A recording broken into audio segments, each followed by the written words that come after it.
Hello everyone, আমি তৌহিদ। আজকের টিউটোরিয়ালে আমরা জাভার ক্লাস এন্ড অবজেক্টের একটা রিয়েল এক্সাম্পল দেখব। So we want to design a class, একটা টেমপ্লেট তৈরি করতে চাই স্টুডেন্টের। সো আমি চাচ্ছি যখনই কোনো একটা স্টুডেন্ট ক্রিয়েট হবে, সেই স্টুডেন্টের যাতে জাস্ট দুইটা ইনফরমেশন থাকে, নাম এবং আইডি। এটা কেন আমরা অবজেক্ট ওরিয়েন্টেড প্রোগ্রামিং দিয়ে করব, কেন নর্মাল প্রসিডিউরাল বা স্ট্রাকচার্ড প্রোগ্রামিং যে আমরা দেখেছি সেটা দিয়ে কেন না। বিফোর দ্যাট আমরা যদি একটু স্পেসিফিকেশনটা যদি বুঝতে চেষ্টা করি যে আমার স্টুডেন্ট যেই ক্লাসটা আমি ডিজাইন করছি সেই ক্লাসের থ্রুতে যদি কোনো অবজেক্ট ক্রিয়েট হয়, সেই অবজেক্টের জন্য এক্সাক্ট দুইটা ইনফরমেশনই থাকে for now, for simplicity. So I want to design a class like this. So there will be a class called student. Student নামে একটা ক্লাস আমি ডিজাইন করব এবং সেই স্টুডেন্ট ক্লাসে কি থাকবে, সেই স্টুডেন্ট ক্লাসের প্রত্যেকটা স্টুডেন্টের দুইটা ইনফরমেশন অবশ্যই থাকবে। ঠিক আছে, সো দুইটা ফিল্ড আমার লাগবে বা ভ্যারিয়েবল আমরা বলতে পারি, that is my name and আমার আইডি। এই দুইটা জিনিস যাতে আমার সকল স্টুডেন্ট পায় যখনই ক্রিয়েট হবে, রাইট? এখন চিন্তা করি এটা যদি ক্লাস অবজেক্ট ওরিয়েন্টেড প্রোগ্রামিং এর ক্লাস বা ডিজাইনের থ্রুতে না যে আমরা নর্মাল স্ট্রাকচার বা প্রসিডিউরাল প্রোগ্রামিং এ করি, তাহলে কোনো প্রবলেম আছে কিনা। অ্যাকচুয়ালি সেক্ষেত্রে জিনিসটা স্ট্রাকচার্ড হলো না। আমি একটা ভ্যারিয়েবল নিলাম, let's say S1 name, student 1 এর নাম স্টোর করলাম, স্টুডেন্ট 2 এর নেম স্টোর করলাম। এরকম যদি আমার কাছে 10টা স্টুডেন্ট হয়, সো প্রত্যেকটা স্টুডেন্টের জন্য দুইটা করে ভ্যারিয়েবল নিয়ে আমি 20টা লাইন লিখলাম। But what about 500 student? 500 স্টুডেন্টের জন্য কি আমার প্রত্যেকটা স্টুডেন্টের জন্য নাম আইডি, S1 নাম, S1 আইডি, S2 নাম, S2 আইডি, এরকম করে কি 1000 ভ্যারিয়েবলস আমার লাগবে? সেটাও ফ্যাক্টর না। কোনো কারণে কি আমার মিস হয়ে যেতে পারে না? লেটস আমি 51 নাম্বার যে স্টুডেন্ট আছে তার নাম স্টোর করলাম, বাট আইডি কোনো ভ্যারিয়েবলে স্টোর করতে আমি ভুলে গিয়েছি। সেক্ষেত্রে কিন্তু I can not guarantee each and every student will have name and ID must. কিন্তু আমি যদি বলি যে এইটা আমার একটা টেমপ্লেট, এই যে এই জিনিসটা হলো ইজ মাই টেমপ্লেট, এই টেমপ্লেট ব্যবহার করে আমি কি করতে চাই, এই টেমপ্লেট ব্যবহার করে স্টুডেন্ট বানাতে চাই। সেক্ষেত্রে এই টেমপ্লেট থেকে যদি কোনো স্টুডেন্ট আমি তৈরি করি, তাহলে মাস্ট তার কি থাকবে, একটা নেম নামে একটা ফিল্ড থাকবে যেখানে কিছু একটা স্টোর করতে পারবো, তার আইডি নামে একটা ফিল্ড থাকবে যেখানে কিছু একটা আমি স্টোর করতে পারবো।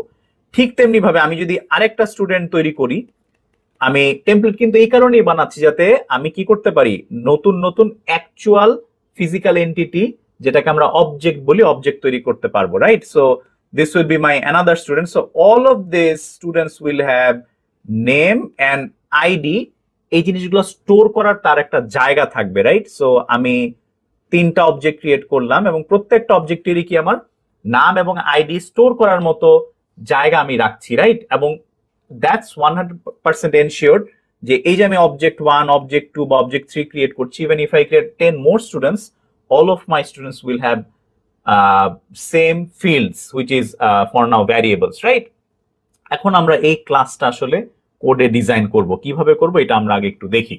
সো প্রথমত আমি বেটার ভিজিবিলিটির জন্য টেস্টার বা ড্রাইভার ক্লাসটা এখানে লিখেছি এবং ডিজাইনটা আমি এই জায়গায় করব। So as we have seen from the table, আমরা এখানে দেখতে পাচ্ছি যে ক্লাসটার নাম হলো পাবলিক লিখলাম এবং আমরা ডিরেক্টলি অ্যাজ আই সেড যে ক্লাস লেখার সময় পাবলিক ক্লাস, তারপর হলো ক্লাসের নামটা দেই যে ক্লাসটা আমি ডিজাইন করতে চাচ্ছি। For now I want to design a student class. আমি স্টুডেন্ট নামে একটা ক্লাস ডিজাইন করতে চাচ্ছি।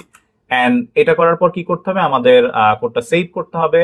আমার সেম ফোল্ডারে আমি এটা সেভ করলাম। সো কোডটা সেভ হয়ে গেল। আপাতত আমি এই প্যানেল দুটো রাখতে চাচ্ছি না, আমি এটা টেস্টার এন্ড আমার এটা লাগবে না, আমি এটা জাস্ট হাইড করে রাখলাম। ওয়েল, এই যে আমি স্টুডেন্ট নামে একটা ক্লাস ডিজাইন করলাম, এখনো কিন্তু আমি কিছু বলি না। As I said from the এই পার্টের যে ডিজাইন আমার বলা আছে যখনই কোনো স্টুডেন্ট ক্রিয়েট হবে তখন কি করতে হবে, আমাদের অবশ্যই সেই স্টুডেন্টের যাতে দুইটা ইনফরমেশন থাকে, সো নাম এবং আইডি ফর নাও। সো এই জন্য আমার কি করতে হবে, এই ডিজাইনে জাস্ট দুইটা ভ্যারিয়েবল নিতে হবে যাতে আমার স্টুডেন্ট ক্রিয়েট হওয়া মাত্র সেই ইনফরমেশনটা পায়। আমি জায়গায় লিখলাম পাবলিক স্ট্রিং নেম নামে একটা ভ্যারিয়েবল নিলাম। সো এই জায়গায় প্রশ্ন আসতে পারে যে আমরা তো আগে ভ্যারিয়েবল নেওয়ার সময় এই পাবলিক টার্মসটা লিখি নাই। Again this is a part of access modifier. আমরা দেখবো যে এখানে পাবলিক বাদেও প্রাইভেট, প্রোটেক্টেড বা ডিফল্ট অন্য কিছু লেখা যায়।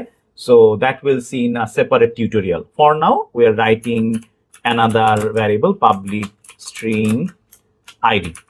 সো আমরা দুইটা ভ্যারিয়েবল এই জায়গায় নিলাম ক্লাসের, এই স্টুডেন্ট ক্লাসের এই জায়গায়। এখানে আইডিটাকে ইন্ট হিসেবে নিতে পারতাম, for now just I am storing that as string. So now we have a design ready.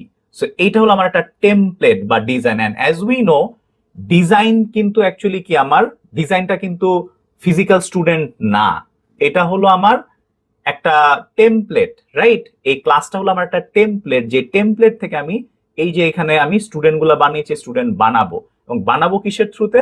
বানাবো হলো ফ্রম মাই ড্রাইভার বা টেস্টার ক্লাস। সো এই কোডটা যদি আমি কম্পাইল করে রান করতে যাই, আমার কিন্তু কখনোই একটা ডিজাইন ক্লাস রান হবে না। That we already no, design ক্লাসে রান হবে না। এই কারণে ডিজাইন ক্লাসে কখনোই মেইন মেথড থাকে না। ডিজাইন থেকে আমি অ্যাকচুয়াল অবজেক্ট বা ক্লাস থেকে অবজেক্ট বানাই, যেটা করব হলো টেস্টার বা ড্রাইভার ক্লাসের থ্রুতে, right? So we will never run, আমাদের কখনোই ডিজাইন ক্লাসটা আমরা রান করব না।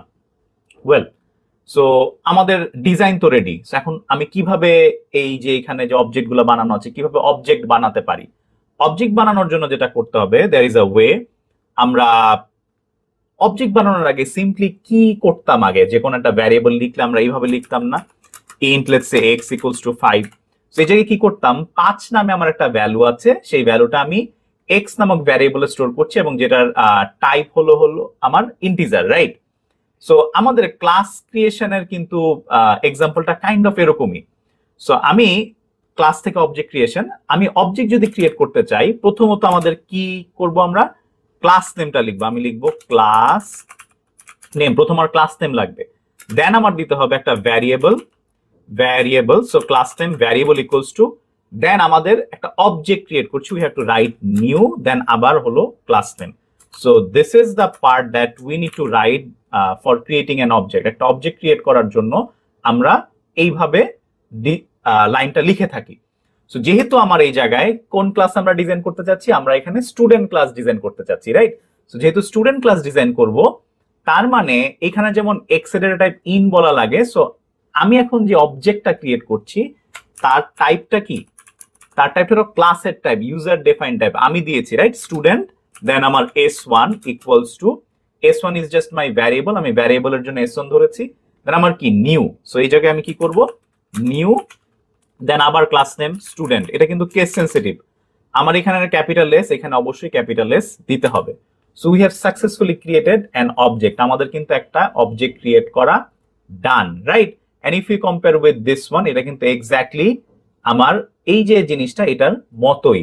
সো আমার এখন এখানে কি হলো, দিস ইজ মাই অবজেক্ট 1, আমরা এটাকে অবজেক্ট বলতে পারি, অথবা অ্যাজ উই নো বাই নাও যে আমরা চাইলে কিন্তু এটাকে ইনস্ট্যান্সও বলতে পারি, রাইট? সো এই জায়গায় আমি লিখলাম ইনস্ট্যান্স 1, সেম থিং, অবজেক্ট বলা যে কথা, ইনস্ট্যান্স বলা একই কথা।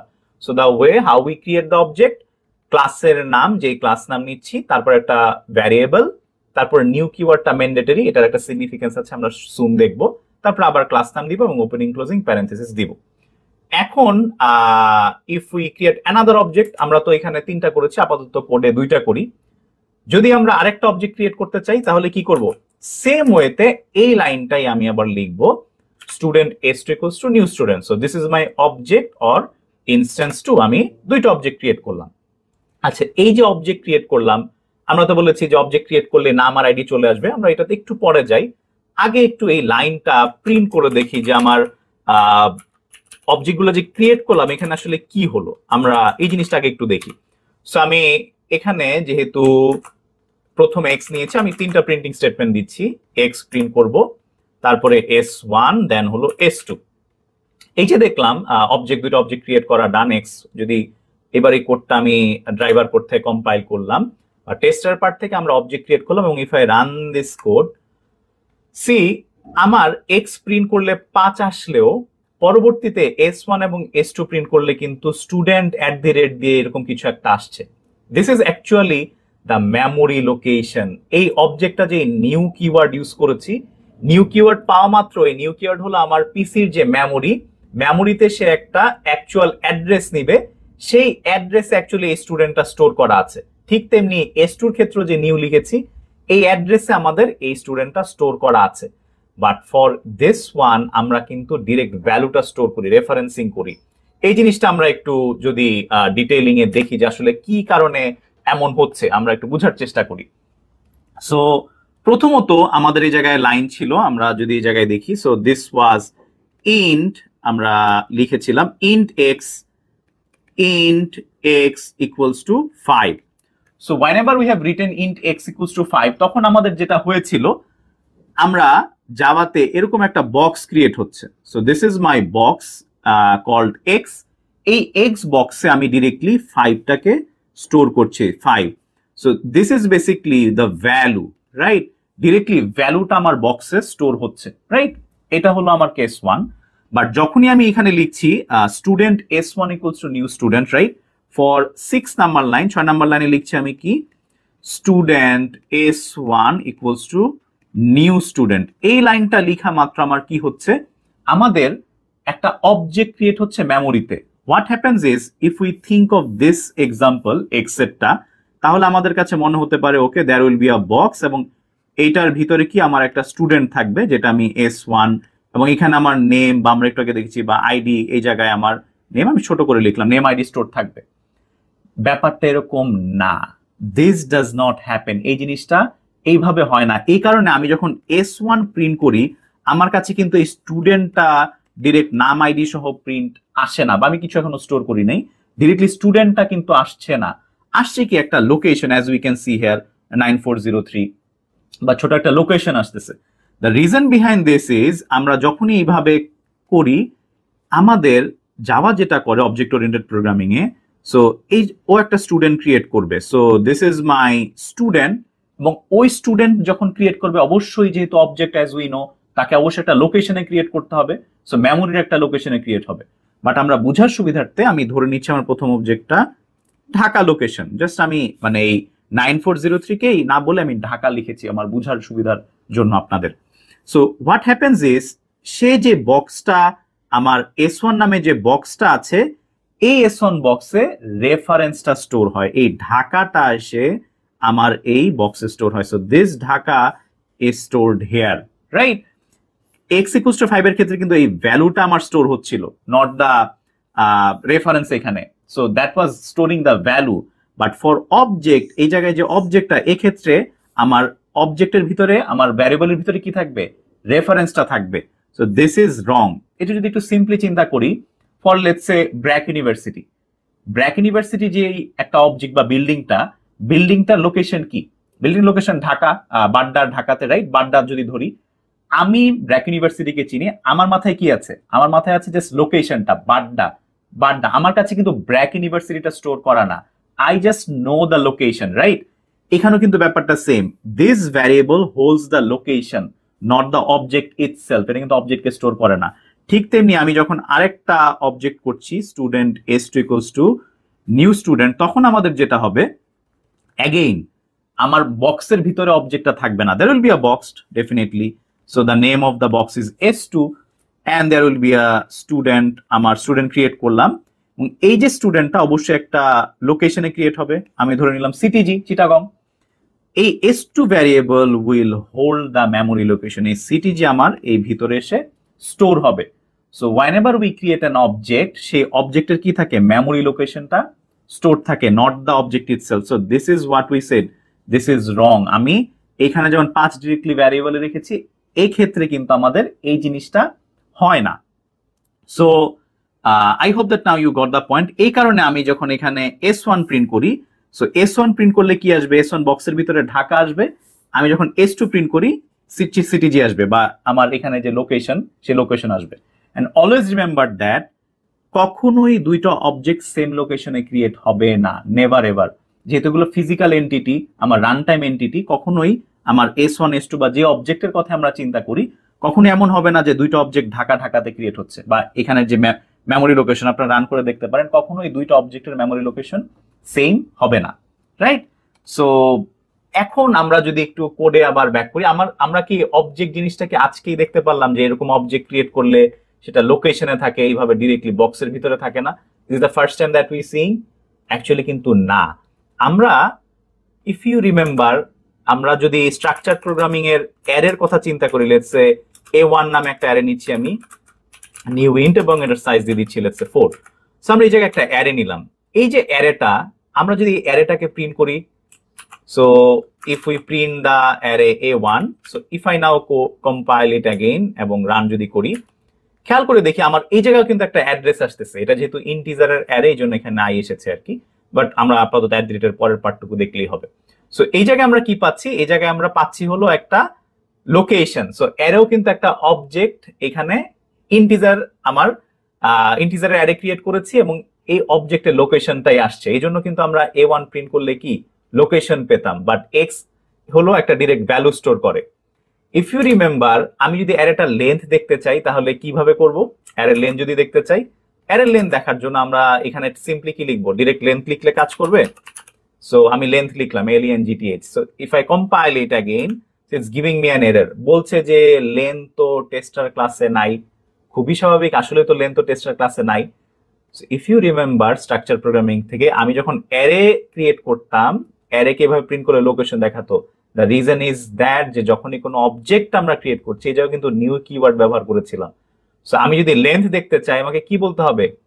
কার লেন্থ। সো এই জায়গায় we have to right here A1 dot length. আমাকে কিন্তু বলতে হবে অ্যারেটার লেন্থ আমি দেখতে চাই। এখন কোডটা যদি কম্পাইল করে রান করি, সি এই যে আমার এটা তো এক্স এর 5 আসলো, তারপর স্টুডেন্ট অবজেক্টের লোকেশন, স্টুডেন্ট আরেকটা অবজেক্টের লোকেশন, এন্ড লাস্টলি এই যে অ্যারেটা ক্রিয়েট করেছি, অ্যারের location, and lastly A1 dot length. এই জিনিসটা দেখানোর একটা রিজন আছে। আসলে আমরা একটু কোয়েশ্চেন করে, তো আমাদের তো নেম আইডি দরকার ছিল। It's a question to everyone, আমি কিভাবে স্টুডেন্টের নাম আর আইডিটা অ্যাক্সেস করতে পারবো from the tester class? That will see in the next video, যে আমি কিভাবে একটা অবজেক্টের থেকে অবজেক্টের যেই নাম এবং আইডি বা যাই থাকে ডিজাইনে, সেটা কিভাবে অ্যাক্সেস করতে পারি। That will see in the next video. So আজকের ভিডিও এ পর্যন্তই। আমরা নেক্সট টিউটোরিয়ালে এটারই কন্টিনিউশন পার্ট দেখবো। Thank you so much.